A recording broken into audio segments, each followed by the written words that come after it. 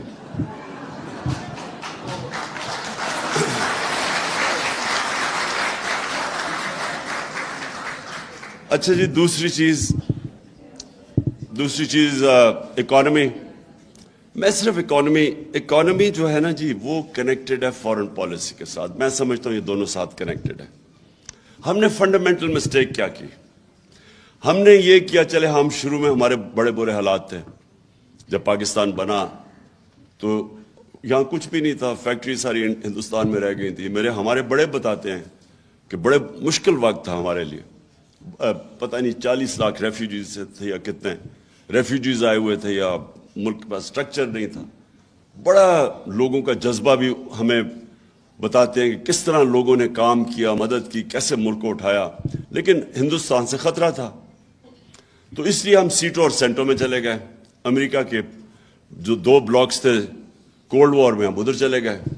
چلے ٹھیک ہے, یہ ایکسیپٹ کر لیں کہ وہ ہم گئے, ہمیں ضرورت تھی, ہمارے پاس ہمارا 7 گنا بڑا نیبر تھا, اور وہ ہمیں خطرہ تھا اپنی ایگزسٹنس کا. اور پھر پاکستان نے ترقی بھی بڑی کی. 60s میں پرابلی پاکستان کا وہ واقعی ڈیکیڈ آف پروگریس تھا. بڑا ہماری بیوروکریسی انٹرنیشنل سٹینڈرڈ کی تھی. ہماری جو سول سروس تھی آؤٹ اسٹینڈنگ تھی تب. اور سول سروس اور اس نے اور جو اچیومنٹس ہیں ہماری آؤٹ اسٹینڈنگ, بلکہ یہ سارے علاقے کے اندر پاکستان کو مثال بنایا جاتا تھا 60s میں, جو ملک سب سے بہتر ڈیولپ کر رہا ہے. لیکن اس کے بعد کیا ہوا؟ ہمیں ہمارا جو غلط راستے پہ ہم نکل گئے. ہم نے بجائے یہ سوچنے کے کہ ہم اپنے آپ کو انڈسٹریلائز کریں گے, جو 60s میں ہو رہا تھا, نیشنلائزیشن آ گئی 70s میں, انڈسٹریلائزیشن چوک ہو گئی ہمارے بینکرز بڑی کوالٹی کے تھے. BCCI بن گیا جب انڈسٹریلائز کیا, اور BCCI دنیا میں کوالٹی کا بینک بن گیا. تو ہمارا ملک اس وقت اوپر جا رہا تھا. غلط طرف چلے گئے, ویلتھ کریشن ختم کر دی نیشنلائزیشن سے. اور اس کے بعد جو 80s میں ہم نے یہ سوچا کہ ہم اگر کسی اور کی جنگ یا ان میں شامل ہو جائیں تو اس سے ہمیں ڈالرز ملیں گے. یہ جو ہم ایڈ کے اوپر ڈپینڈنٹ ہوئے, اس نے سب سے بڑا ظلم کیا, کیونکہ یہ دونوں کنیکٹڈ ہے. فورن پالیسی کے اندر بھی آزادی جانی شروع ہوگی جب ایڈ کے اوپر اب ڈپینڈنٹ ہو جائے, اور جو ہم نے اپنے پیر پہ کھڑا ہونا تھا ہم ہوئے نہیں. دیکھیں, ایک قوم جب تک اپنے ملک کے اندر ویلتھ کریشن نہیں کرتی, اپنے خرچے خود نہیں اٹھاتی, تو وہ تو تھوڑی دیر کے بعد, وہ مقروض ہونے کے بعد غلام بن جائے گی. اس کی آزادی تو جا نہیں ہے. اور آپ کی فورن پالیسی کنیکٹڈ ہے آپ کی اکانومی کے ساتھ. جو ہم نے نیشنل سیکورٹی پالیسی جو لیٹسٹ بنائی تھی, اس میں ہم نے دونوں کو کنیکٹ کر دیا کہ صرف فوج نہیں آپ کو بچا سکتی. جب تک آپ کی اکانومی سسٹینیبل نہیں ہے اور اپنے پیر پہ نہیں کھڑا ہوتی, آپ نہیں آزاد فیصلے کر سکتے. لیکن میرا ایک اور, جب ہماری باری آئی گورنمنٹ میں, تو ہم نے یہ فیصلہ کیا کہ ہم نے اب ایک انڈیپینڈنٹ فارن پالیسی کی طرف جانا ہے, اور ہر وہ چیز کرنی ہے جیسے پاکستان میں ویلتھ کریشن ہو. اس کا مطلب ایکسپورٹس بڑھانی ہے. اور یہ ابھی جو شوکت علی نے بتایا کہ یہ جو وزٹ آیا ہے لنڈن سے, اس نے 5 سال کے اندر ایکسپورٹ تو بڑھی نہیں.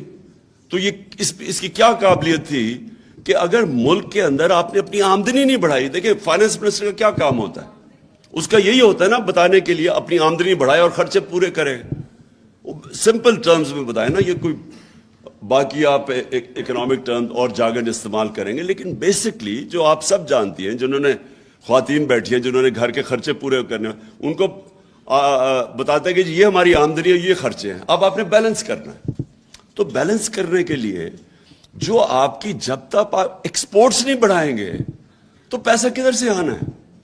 اور یہ کون مین, یہ جو آدمی ہے, یہ کون مین ہے, کیونکہ یہ تو بہت بڑا فراڈ ہے.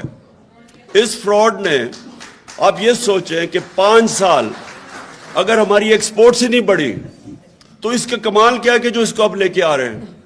اس نے صرف یہی نہیں کیا ایکسپورٹس نہیں بڑھی, ہماری ایکسپورٹس بھی نہیں بڑھی, اور جو بنانزا آنا تھا کہ تیل کی قیمت آدھی تھی, جب ہمیں گورنمنٹ ملی ہے ہمارا کتنا 37%, کتنا ہمارا تیل پہ جاتا ہے خرچہ,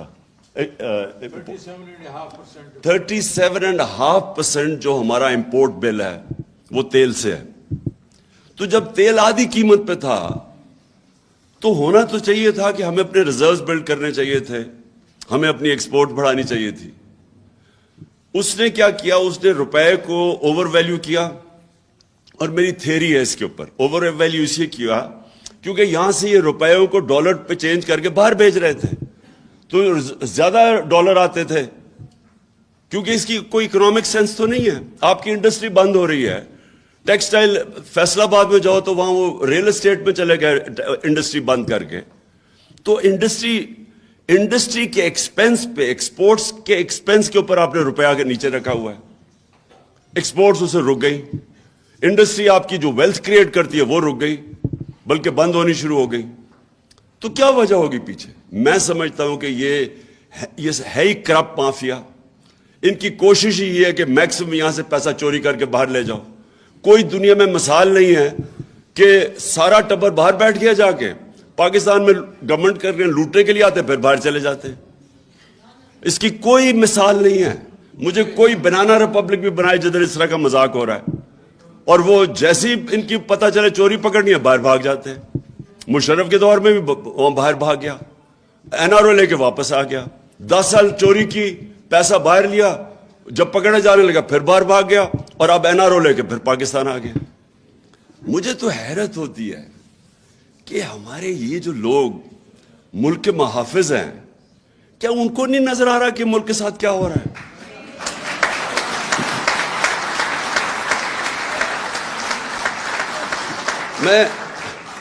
ہم نہیں چاہتے, میں اننیسری تنقید کسی کی نہیں کرنا چاہتا اپنے اداروں کو, لیکن مجھے یہ سمجھ نہیں آتی کہ کیا یہ اس کے لیے کوئی جینیس تو نہیں ہے؟ کیا سب کو نہیں نظر آ رہا کہ ملک کے ساتھ کیا ہو رہا ہے؟ کیا نظر نہیں آ رہا کہ یہ ملک کے ساتھ آپ ان لوگوں کو, جن لوگوں نے اس ملک, ان کے دور, ان دونوں خاندانوں کے دور میں بنگلہ دیش بھی آگے نکل گیا, ہندوستان آگے نکل گیا ہمارے سے. 80 کی دہائی میں جب کرکٹ کھیل کے ہندوستان سے آتا تھا پاکستان, تو لگتا تھا غریب ملک سے امیر ملک میں آ گیا ہوں. ہم ہمیشہ, ڈاکٹر عشرت حسین اپنی کتاب میں لکھتے ہیں کہ 90s تک پاکستان زیادہ تر اکنامک انڈیکیٹر سے ہندوستان سے آگے تھا, اور بنگلہ دیش کی تو کوئی بات ہی نہیں کرتا تھا. بنگلہ دیش بھی آگے نکل گیا. جب سے یہ دو آئے ہیں, یہ اربوں پتی بن گئے, ملک کو مقروض کر گئے. اور کون سی مائنڈ ہے جو ان لوگوں کو واپس مسلط کر رہا ہے ہمارے پہ؟ یہ پاکستان کے خیر خواہ نہیں ہے جو بھی کر رہے ہیں, جو بھی یہ کر رہے ہیں. میں آپ کو بتاؤں کہ اس سے بڑی ملک کے خلاف غداری نہیں ہو سکتی.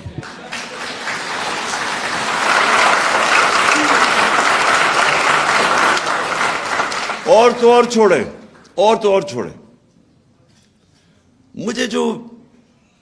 مجھے سمجھ نہیں آتی کہ کیا ہم ریئلائز نہیں کر رہے کہ ہم اپنے ملک کو, معاشی نقصان تو ایک طرف ہے, ہم اس ملک کی اخلاقیات کس طرح تباہ کر رہے ہیں.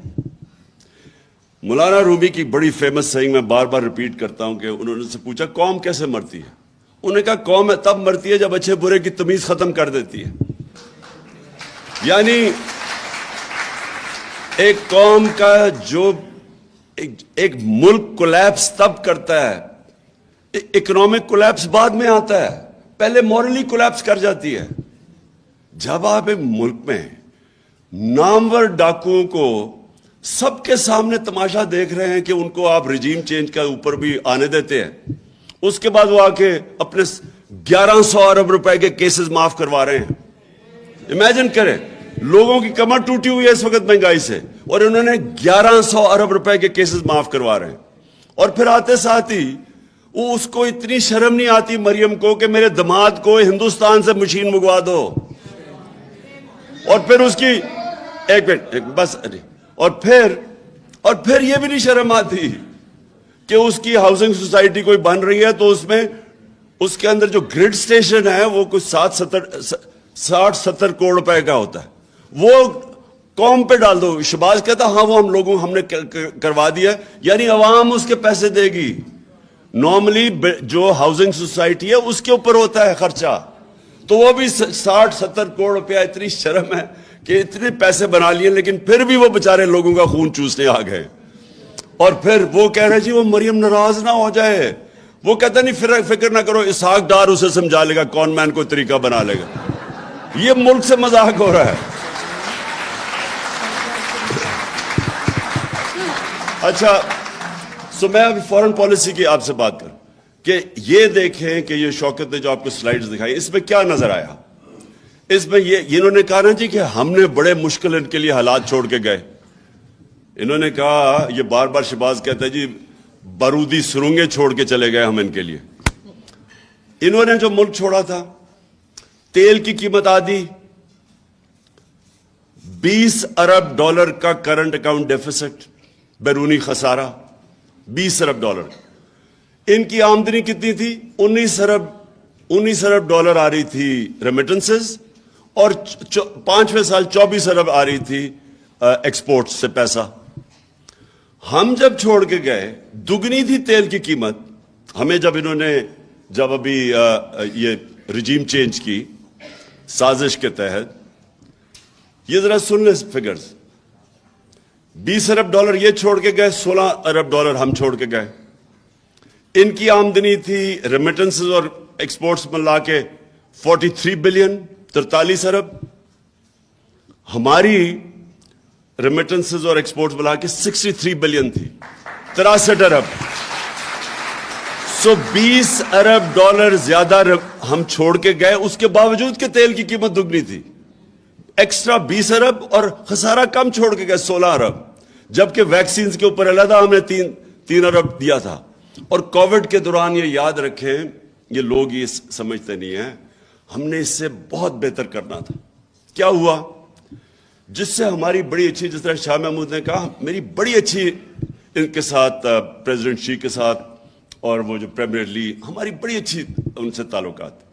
2 سال کے لیے چائنا بند ہو گیا, ہم سب کچھ ہمارا بیچ میں رہ گیا. ہمارے اسپیشل اکنامک زونز ہم نے بنائے ہوئے تھے, ادھر سے چائنیز کمپنیز انٹرسٹڈ تھی اس میں, جن سے ہماری بات چیت چل رہی تھی.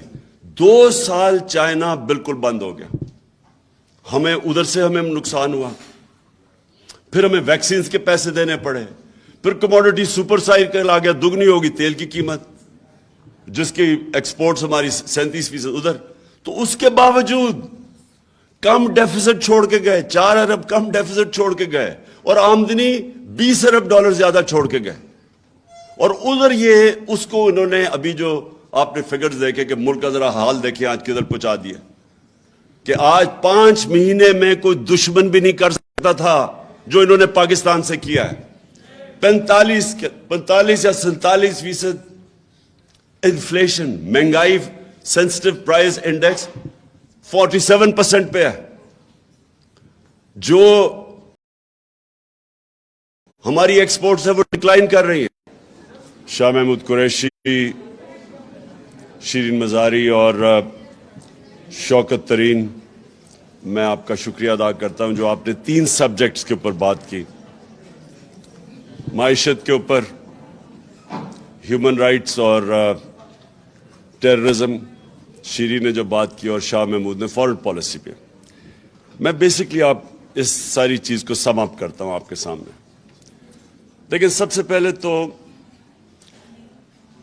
جو ایک ملک کا نظریہ ہوتا ہے کہ ایک ملک کیوں بنتا ہے, پاکستان کیوں بنا, وہ ایک نظریے کے تحت بنا تھا.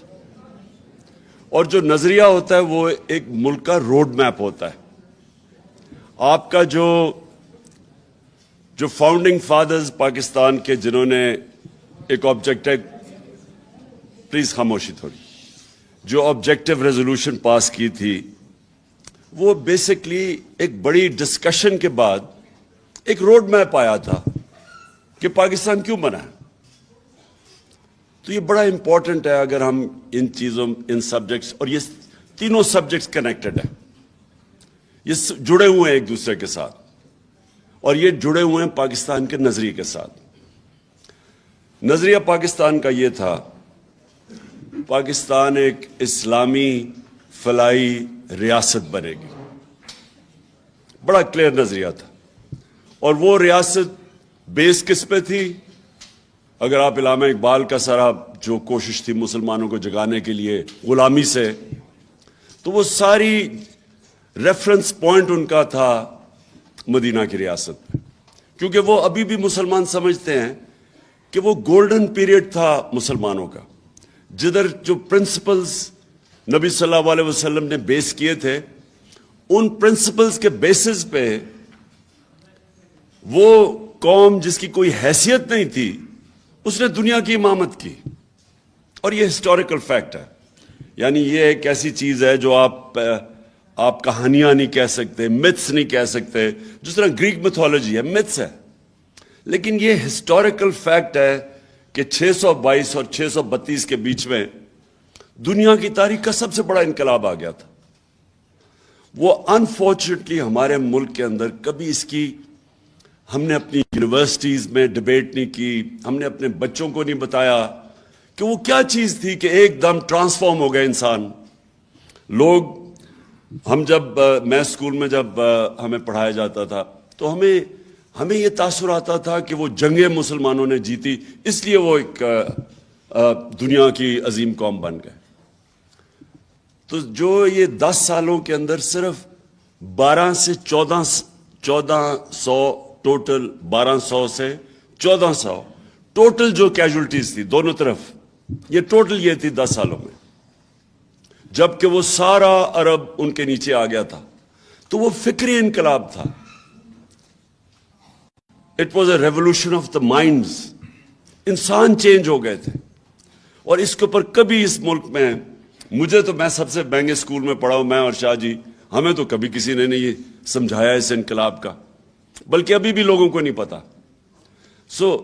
جو وہ انقلاب علامہ اقبال بار بار کیوں کہتے تھے، علامہ اقبال کی آپ ساری شاعری دیکھ لیں، خودداری، خودی، وہ جگا رہے تھے لوگوں کو، کیونکہ جو غلام ہے، یہ یاد رکھے، غلام کی کبھی پرواز اوپر نہیں ہوتی۔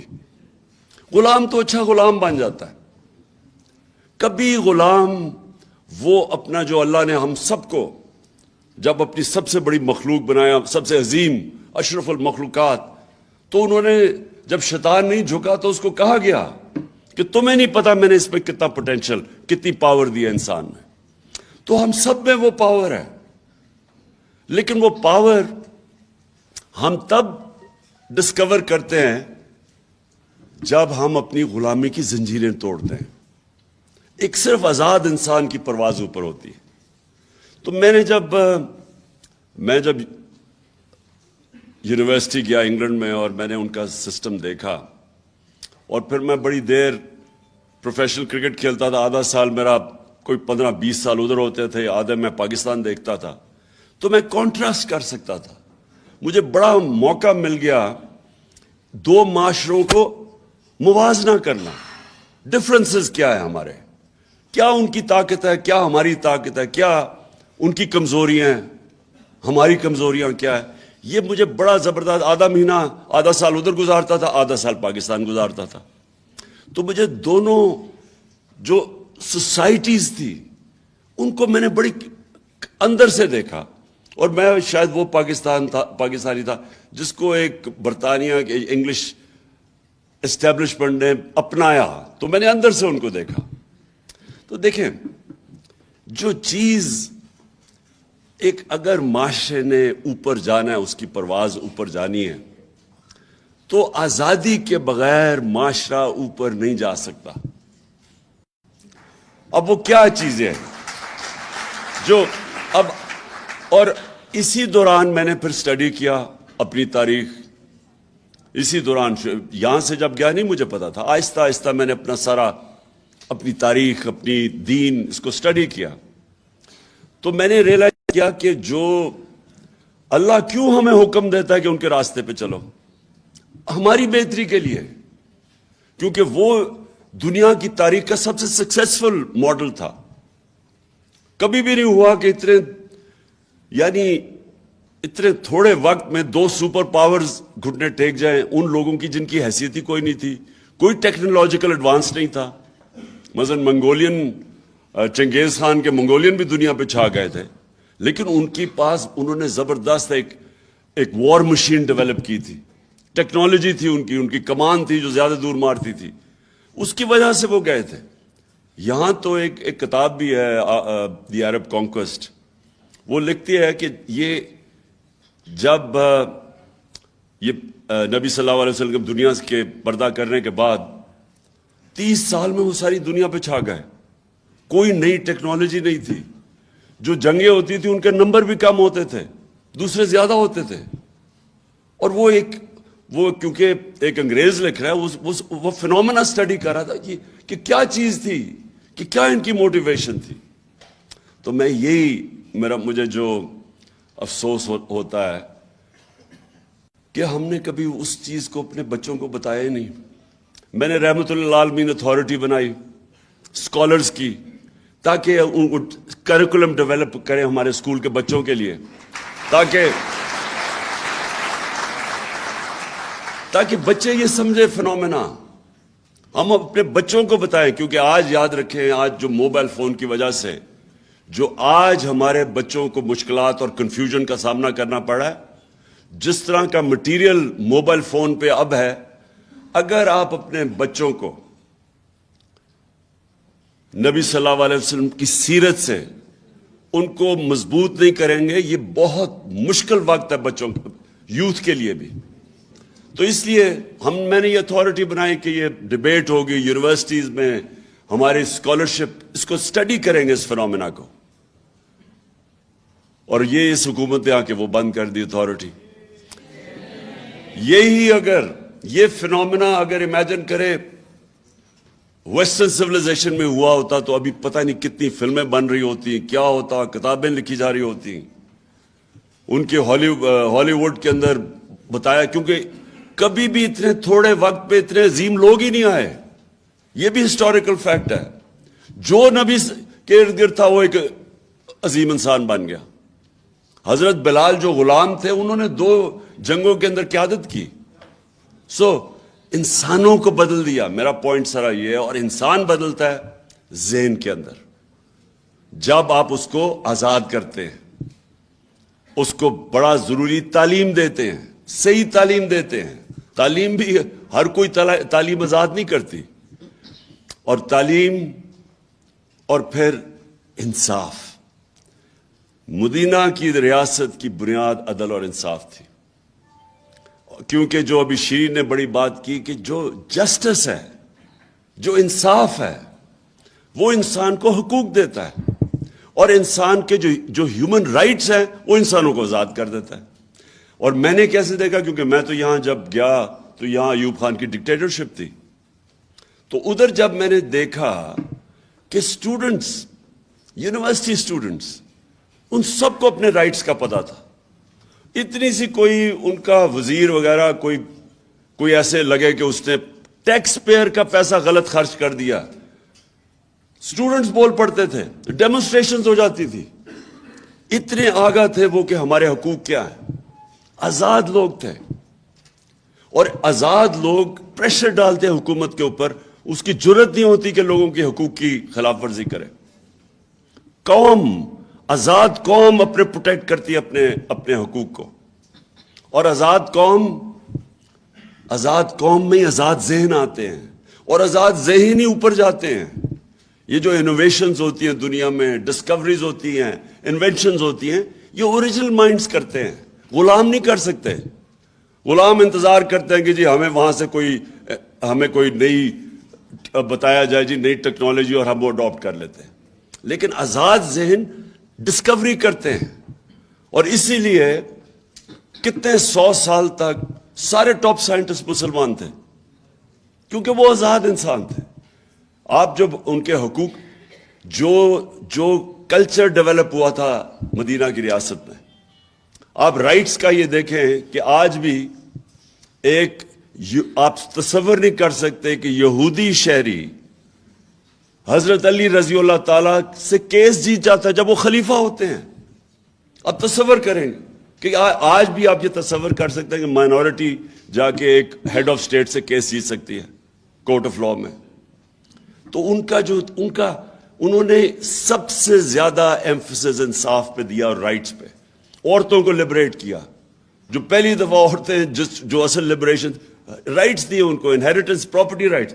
آج بھی پاکستان کے اندر 80% عورتوں کو بیچاریوں کو پراپرٹی رائٹس نہیں ملتے, حالانکہ ہم نے قانون پاس کیا کہ انفورس کرنے کے لیے پراپرٹی رائٹس, لیکن وہ تب دے دیے تھے. یورپ میں کوئی 100-150 سال پہلے آئے تھے. اور پھر غلاموں کو آزاد کیا. بیسکلی وہ انہوں نے آزاد کیا تھا انسانوں کو, انصاف دے کے, رائٹس دے کے. اور سیکنڈلی فلاحی ریاست, جو بھی شیرین بات کر رہی تھی.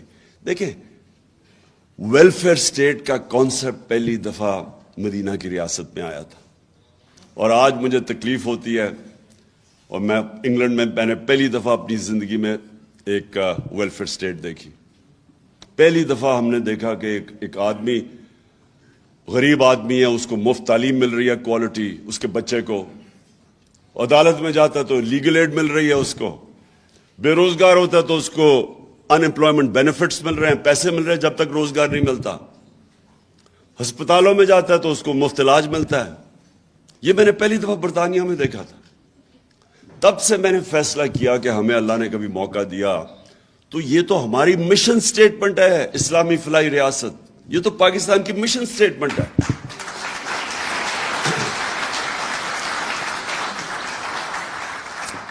اور پھر یہ جو ہم ابھی شیرین نے بتایا, ہمارا اتنا ہیلتھ کارڈ ہم لے کے آئے, اور آپ اندازہ نہیں لگا سکتے کہ یہ غریب گھرانے کے لیے کتنی بڑی نعمت ہے. آپ اندازہ نہیں لگا سکتے. جو آدمی, میں نے شوکت خانم کینسر ہاسپٹل کیوں بنایا تھا؟ والدہ کو کینسر تھی, تکلیف میں تھی, یہاں کوئی ہاسپٹل نہیں تھا. میں ایک ڈاکٹر کو میو ہاسپٹل میں, مجھے ابھی بھی یاد ہے, ڈاکٹر مسعود ہوتے تھے, میں ان سے کنسلٹ کرنے گیا اپنی والدہ کے اوپر. باہر مجھے اس کی ویٹنگ میں ایک آدمی نظر آ گیا, بوڑھا آدمی. وہ جا کے اس سے وہاں پوچھ رہا تھا کہ اس کا دوائی مانگ رہا تھا, کوئی دوا, اس کے جو کمپاؤنڈر جو بھی ہوتا ہے اس کے پاس کہہ رہا تھا کہ ایک طرف پرچی پکڑی ہوئی, ایک طرف دوائیں پکڑی ہوئی. کہتا میں نے ساری دوائیں لے لی ہیں. اس نے کہا نہیں, آپ نے نہیں لی, آپ نے ابھی یہ بھی لینی ہے. تو اس کی میں نے شکل دیکھی, بوڑھا آدمی. تو جب وہ گیا, میں نے اسے پوچھا کیا ہوا اس نے کہا یہ سارا دن مزدوری کرتا ہے اور ساری رات اپنے بھائی کے ساتھ بیٹھتا ہے جو کینسر سے مر رہا ہے. تب میں نے فیصلہ کیا کہ ہمارے جیسے لوگوں کو اتنی تکلیف, امیجن کریں بیچارے غریبوں کے اوپر کیا گزرتی. تو سوچے کہ کسی گھر پہ بیماری ہوتی ہے, وہ پہلے سے ہی سبسسٹنٹ مشکل سے اپنا, اور آج کل کے زمانے میں تو میں سوچ بھی نہیں سکتا, جو بجلی کا بل دے, بچوں کے اسکول فیس دے, کیا کرے. اور ایک بیماری ہوتی ہے, ساری ایویڈنس شو کرتی ہے کہ ایک ایسی بیماری آتی ہے, سب سے زیادہ جو لوگ غربت کی لکیر سے نیچے جاتے ہیں وہ ایک گھر میں بیماری آ جاتی ہے, اس میں سارا گھر بار اپنا پیسہ پوسا خرچ کر کے مقروض ہو جاتا ہے. تو وہ ہیلتھ کارڈ انہوں نے بند کر دیا. اور وہ بے حسی دیکھیں ان لوگوں کی, وہ یہ کہہ رہی ہے کہ عمران خان کو فائدہ ہو جائے گا اس لیے بند کر دو. وہ دوسرا بھی سوچ رہے, ہاں وہ کہہ رہا ہے, وہ دوسرا کہہ رہا ہے, وہ شہباز شریف, کہ ہاں بند کر دیتے ہیں, اور میں کہوں گا ہمارے پاس پیسہ نہیں ہے.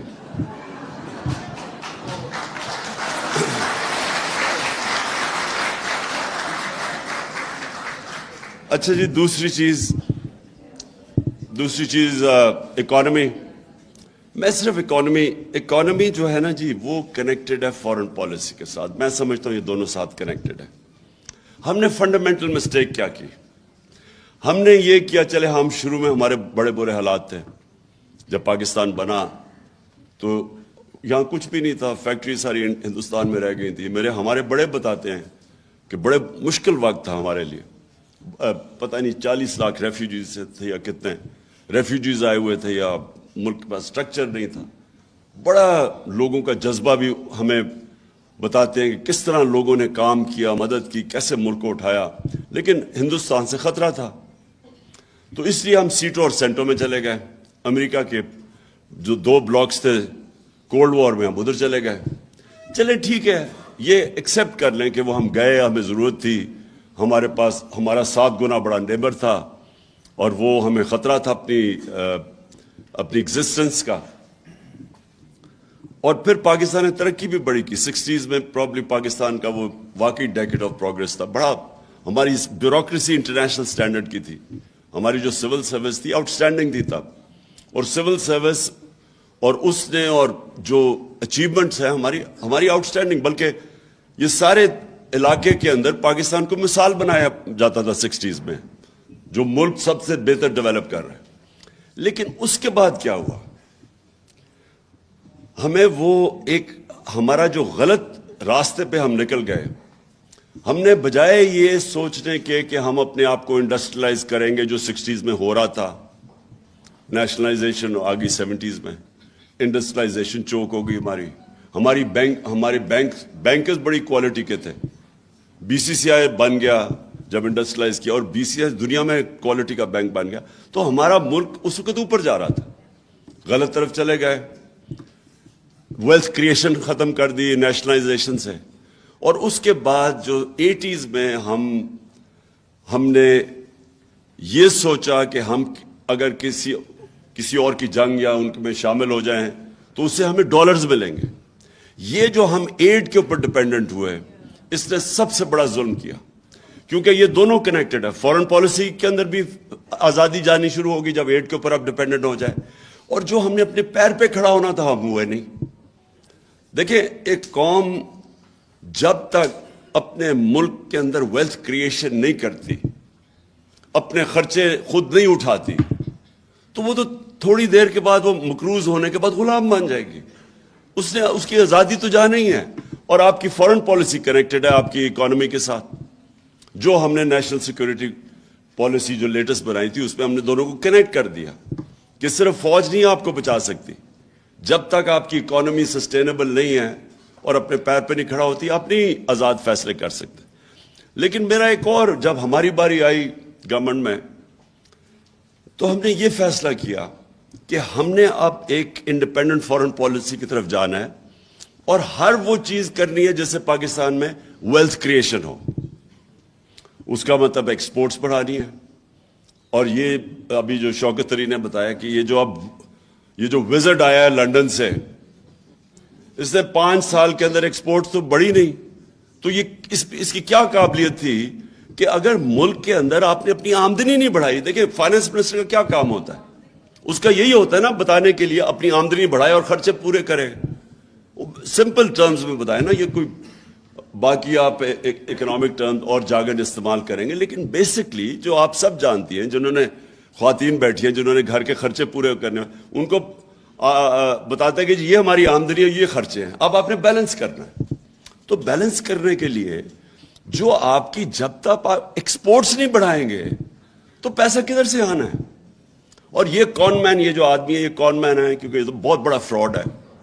اس فراڈ نے، آپ یہ سوچیں کہ 5 سال اگر ہماری ایکسپورٹس ہی نہیں بڑھی تو اس کا کمال کیا ہے کہ جو اس کو آپ لے کے آ رہے ہیں. اس نے صرف یہی نہیں کیا ایکسپورٹس نہیں بڑھی، ہماری ایکسپورٹس بھی نہیں بڑھی، اور جو بونانزا آنا تھا کہ تیل کی قیمت آدھی تھی، جب ہمیں گورنمنٹ ملی ہے، ہمارا کتنا 37%، کتنا ہمارا تیل پہ جاتا ہے خرچہ؟ 37.5% جو ہمارا امپورٹ بل ہے وہ تیل سے ہے. تو جب تیل آدھی قیمت پہ تھا تو ہونا تو چاہیے تھا کہ ہمیں اپنے ریزروز بلڈ کرنے چاہیے تھے، ہمیں اپنی ایکسپورٹ بڑھانی چاہیے تھی. اس نے کیا کیا؟ اس نے روپے کو اوور ویلیو کیا. اور میری تھیری ہے اس کے اوپر، اوور ویلیو اس لیے کیا کیونکہ یہاں سے یہ روپیوں کو ڈالر پہ چینج کر کے باہر بھیج رہے تھے، تو زیادہ ڈالر آتے تھے، کیونکہ اس کی کوئی اکنامک سینس تو نہیں ہے. آپ کی انڈسٹری بند ہو رہی ہے. ٹیکسٹائل فیصل آباد میں جاؤ تو وہاں وہ ریل اسٹیٹ میں چلے گئے انڈسٹری بند کر کے. تو انڈسٹری کے ایکسپینس پہ، ایکسپورٹس کے ایکسپینس کے اوپر آپ نے روپیہ کے نیچے رکھا ہوا ہے. ایکسپورٹس اسے رک گئی. انڈسٹری آپ کی جو ویلتھ کریٹ کرتی ہے وہ رک گئی، بلکہ بند ہونی شروع ہو گئی. تو کیا وجہ ہوگی پیچھے؟ میں سمجھتا ہوں کہ یہ یہ ہے ہی کرپٹ مافیا. ان کی کوشش ہی یہ ہے کہ میکسیمم یہاں سے پیسہ چوری کر کے باہر لے جاؤ. کوئی دنیا میں مثال نہیں ہے کہ سارا ٹبر باہر بیٹھ گیا جا کے. پاکستان میں گورنمنٹ کر کے لوٹنے کے لیے آتے پھر باہر چلے جاتے ہیں. اس کی کوئی مثال نہیں ہے. مجھے کوئی بنانا ریپبلک بھی بنائے جدھر اس طرح کا مذاق ہو رہا ہے, اور وہ جیسی ان کی پتہ چلے چوری پکڑنی ہے باہر بھاگ جاتے ہیں. مشرف کے دور میں بھی وہاں باہر بھاگ گیا, NRO لے کے واپس آ گیا. 10 سال چوری کی, پیسہ باہر لیا, جب پکڑے جانے لگا پھر باہر بھاگ گیا, اور اب NRO لے کے پھر پاکستان آ گیا. مجھے تو حیرت ہوتی ہے کہ ہمارے یہ جو لوگ ملک کے محافظ ہیں, کیا ان کو نہیں نظر آ رہا کہ ملک کے ساتھ کیا ہو رہا ہے؟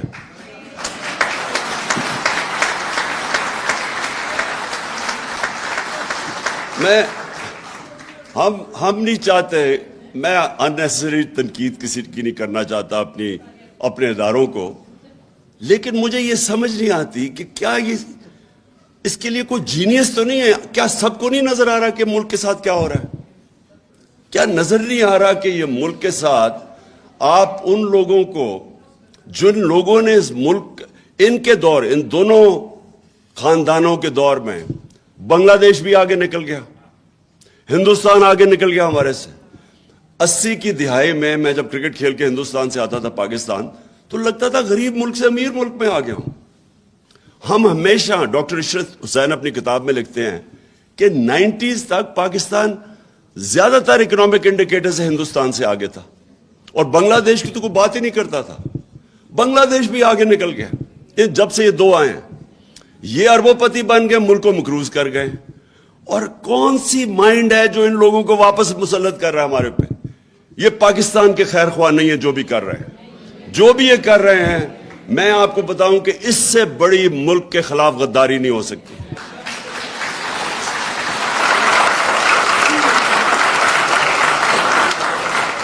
اور تو اور چھوڑیں,